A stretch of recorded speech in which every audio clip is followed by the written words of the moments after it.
It is July the 18th, 2021. I'm Andy, and this is the Minorcan Mullet Report from the Golden Ray Rec site in the St.simons Sound.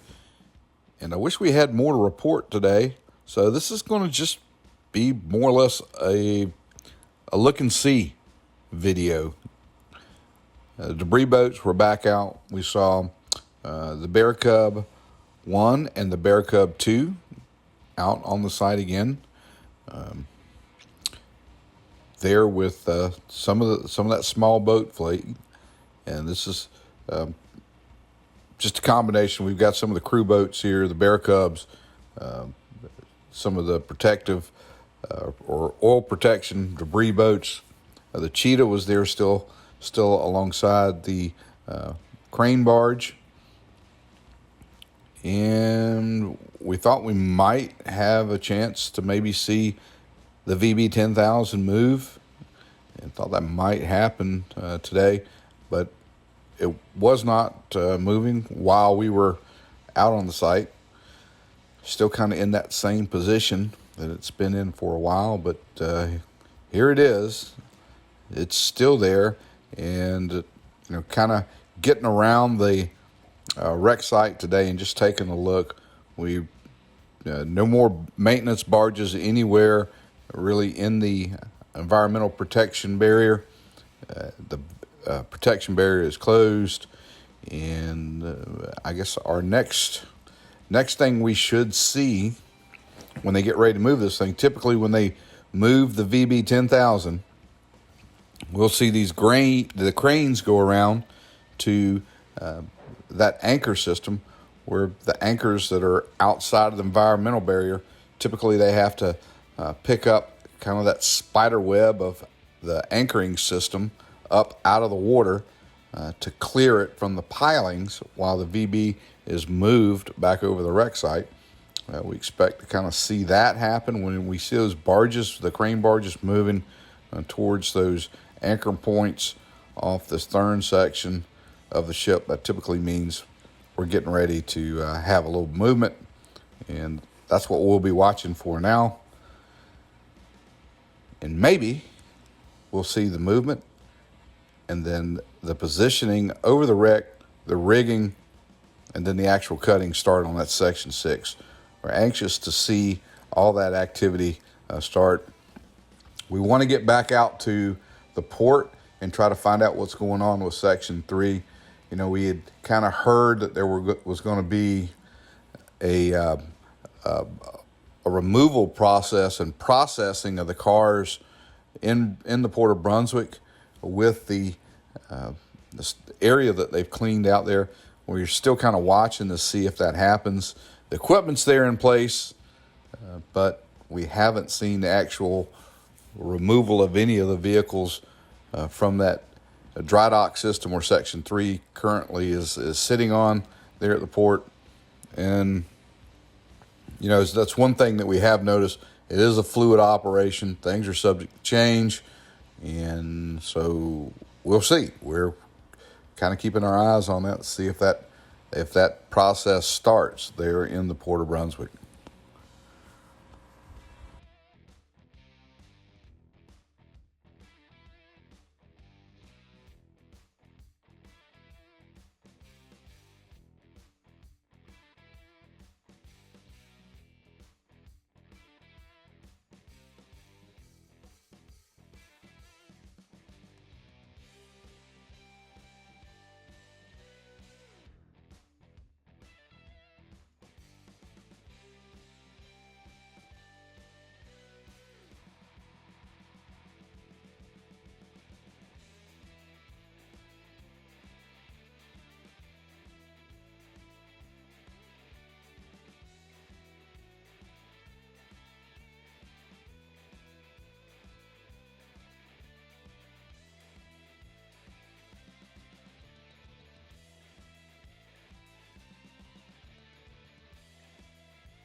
We caught an interesting glimpse today at the one of the control towers of the VB 10,000. You know, sometimes you just have to step away and take a phone call.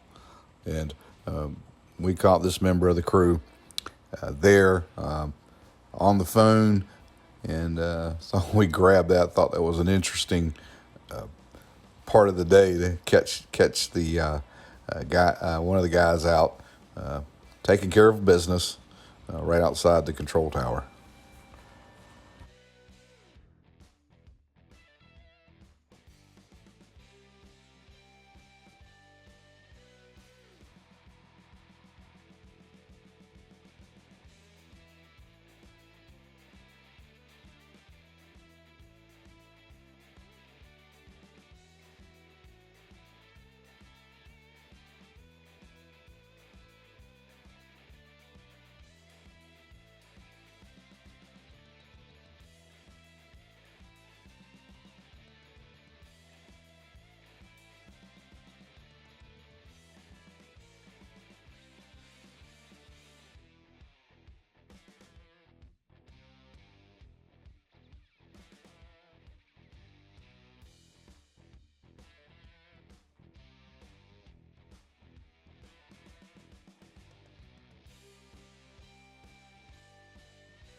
And I know it's kind of hard to tell from the video here as we make the rounds, but if you look at the right at the base of the environmental barrier here, you can see waves kind of breaking and white capping right there along the edge of that thing. And keep in mind that that barrier is about 2.5, 3 feet out of the water. It was another choppy day out on the Sound, out in a small boat. And hats off to the crews that are out there on the Sound in the small boats, hours on end, doing their job. It was even the short period that the Minorcan Mullet was out on the site. It was a bit uncomfortable, and we can testify to the endurance of the crews that are on the small boats that make up the cleanup fleet, the prevention fleet, all those guys. They're out there, and it's not as pleasant as one might think when it starts to chop up in the Sound.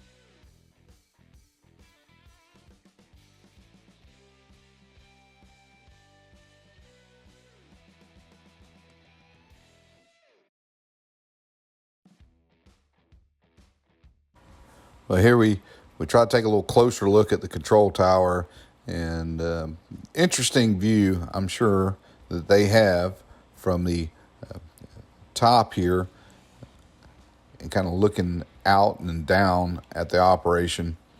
It's got to be a great view for the controlling mechanism of the VB10,000. And again, looking into the site and kind of between the VB, we don't see any more of the maintenance barges or anything in there. It looks like it's all ready to go. I'm sure they're just kind of dotting their I's and crossing their T's before they make the move out over the wreck, expecting to see that happen very soon. Well, we would love to have stayed longer, but Mother Nature started doing a little grumbling off to the west over Brunswick, so we thought we would head it on in. Hey, welcome to the Minorcan Mullet. Another bit of news that we kind of wanted to pass along to you guys regarding the leadership with the Coast Guard, and in particular the district that oversees the operation of the removal of the Golden Ray here in St. Simons Sound, and that's District 7 out of Miami. They've had a change of command here recently. It's happened with, I think, in the past week, but Admiral Jones, who was in place in that command capacity when everything started with the Golden Ray, has done his tour, and he has moved on to another position in Washington. And now we have Admiral Brendan McPherson that is taking the position. So we may see some changes as far as how things progress out here. Maybe you never know how these things progress in the system. We know that Admiral Jones was a graduate of the Coast Guard Academy and went back and was an instructor. He's a mathematics instructor up there, and he's a numbers guy. And with his departure from the command part of the operation, it might be interesting to see how a new commander plays in to the removal of the rec system and what's in place here. Just something we thought would be noteworthy. And as we see, new, sometimes fresh faces in positions of leadership, change has some operational changes. So we'll see here. Thanks for joining us here at the Minorcan Mullet Report. Again, we're going to ask you, if you haven't done it yet, click on that subscribe button, give us some thumbs up, send us some comments, and most of all, we want you guys to stay safe out there.